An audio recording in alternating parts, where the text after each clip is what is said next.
Hello friends, welcome back to my channel advance English 101। आज की इस वीडियो में हम लोग 3 नए स्ट्रक्चर्स को सीखेंगे और उस पर बहुत सारे सेंटेंस भी बनाएंगे। आइए देखते हैं हमारा पहला structure. Would plus subject plus mind plus verb का फोर्थ फॉर्म। जब भी एक सब्जेक्ट दूसरे सब्जेक्ट से बोले कि कोई काम करने की कृपा या मेहरबानी करेंगे या करोगे, तो इस स्ट्रक्चर का यूज़ किया जाता है। आइए देखते हैं इसका पहला सेंटेंस। क्या आप स्टेज पर आने की कृपा करेंगे या मेहरबानी करेंगे? Would you mind coming on the stage? Would you mind coming on the stage? क्या आप स्टेज पर आने की मेहरबानी करेंगे? Would you mind coming on the stage? क्या आप लोग चुप रहने की मेहरबानी करेंगे? Would you mind keeping silent? Would you mind keeping silent?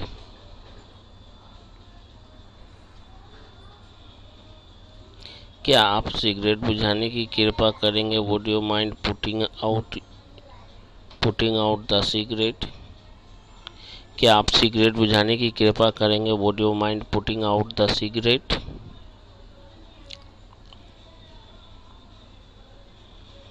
क्या आप एक बार मेरी तरफ देखने की मेहरबानी करेंगे? Would you mind looking at me for once? क्या आप एक बार मेरी तरफ देखने की मेहरबानी करेंगे? Would you mind looking at me once? Looking at me for once? क्या आप थोड़ा खिसकने की मेहरबानी करेंगे या कृपा करेंगे? Would you mind shifting a bit? Shift a bit का मतलब होता है थोड़ा खिसकना। Would you mind shifting a bit?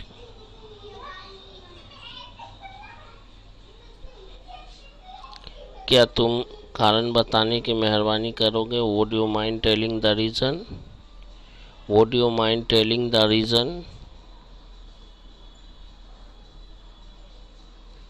क्या तुम कारण बताने की मेहरबानी करोगे? Would you mind telling the reason? क्या आप मुझे क्लासरूम से बाहर जाने की अनुमति देंगे? Would you mind allowing me to go outside the classroom? क्या आप मुझे क्लासरूम से बाहर जाने की अनुमति देंगे? Would you mind allowing me to go outside the classroom?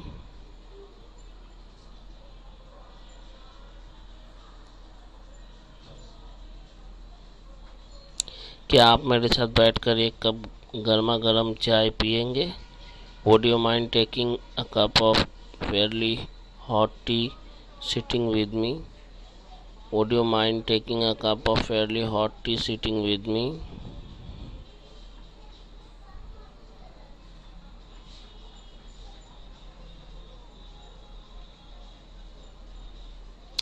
क्या आप लोग इंग्लिश बोलने की मेहरबानी करेंगे? Would you mind speaking English?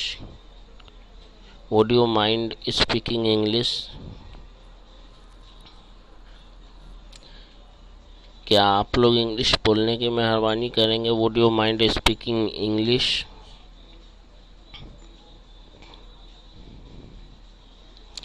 आज मेरे रिश्तेदार के घर में शादी है, क्या आप मुझे छुट्टी देने की मेहरबानी करेंगे?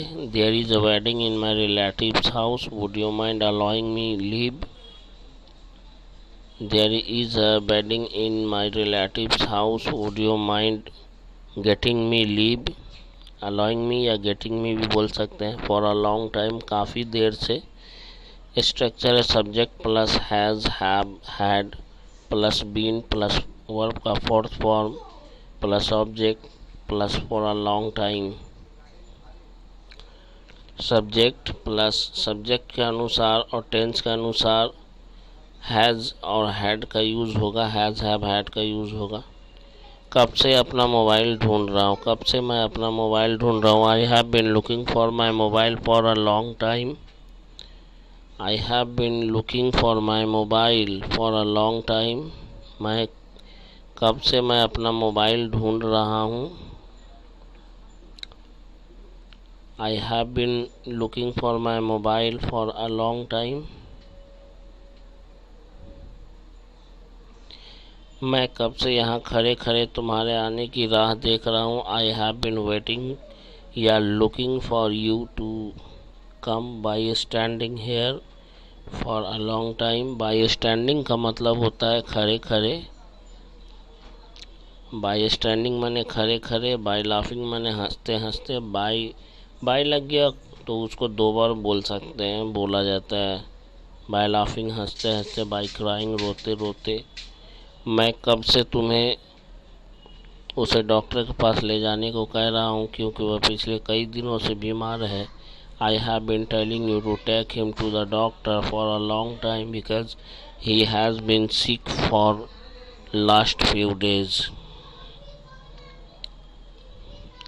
I have been telling you to take him to the doctor for a long time because he has been sick for last few days.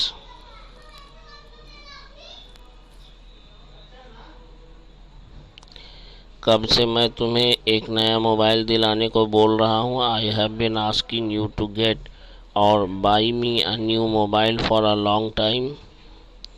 I have been asking you to get me a new mobile for a long time, या I have been asking you to buy me a new mobile for a long time.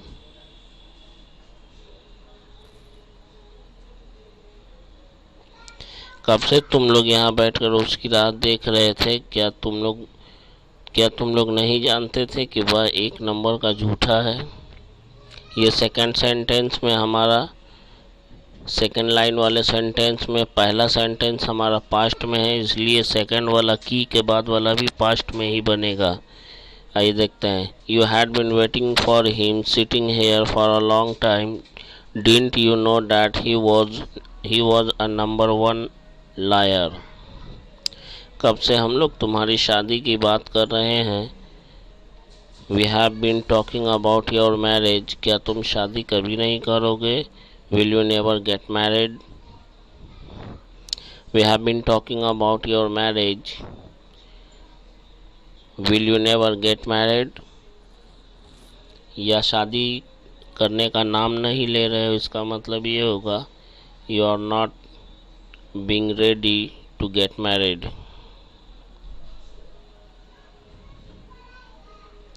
कब से वे लोग इस खुशी के पल का इंतजार कर रहे थे, आखिर आज वो दिन आ ही गया।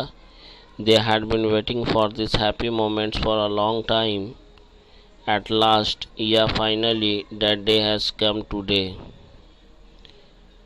They had been waiting for this happy moments for a long time, at last और finally that day has come today.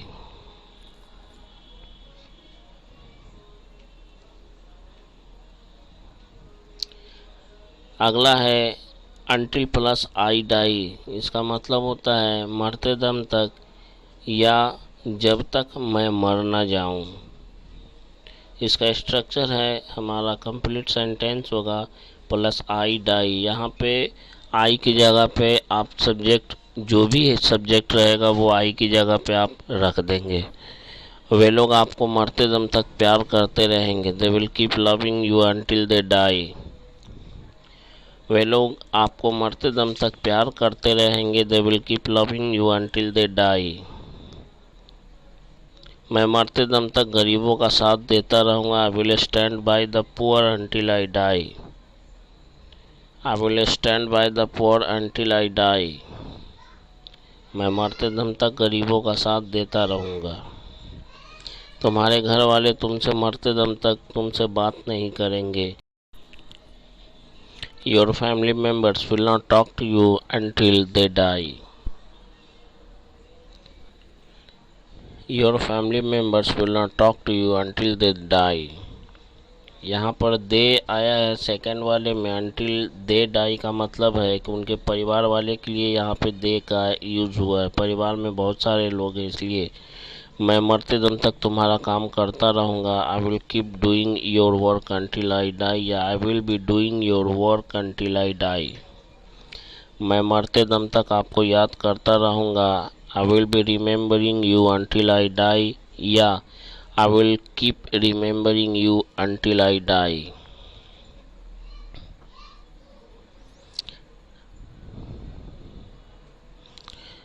लोग मरते दम तक भगवान की पूजा करते रहेंगे। People will be worshipping God until they die, या people will keep worshipping God until they die.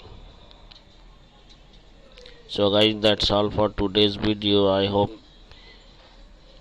hope you might have liked this video. If you like this video, I request you to subscribe my channel and press the like and share button.